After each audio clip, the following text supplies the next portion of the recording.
Hello, আসসালামু আলাইকুম। শখের খামার ফরিদপুর ইউটিউব চ্যানেল থেকে ছোট্ট একটা শর্ট ভিডিও নিয়ে চলে আসলাম।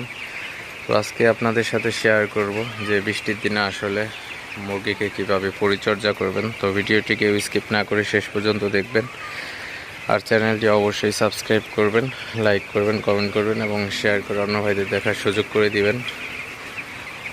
তো আপনারা দেখতে পাচ্ছেন আমার এখানে 1000 ব্রয়লার বাচ্চা আছে।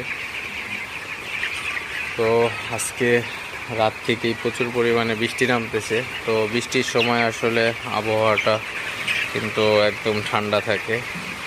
তো এই ঠান্ডা আবহাওয়ায় মুরগির সঠিক পরিচর্যা কিভাবে করবেন, তো সেটাই আপনাদের সাথে শেয়ার করব। তো বৃষ্টির মধ্যে বৃষ্টি হলেও যে আপনার ঠান্ডা লাগবে, তো সেটা বোঝার উপায় আপনাদের সাথে শেয়ার করতেছি। তো বাচ্চাগুলা যখন দেখবেন যে এক জায়গায়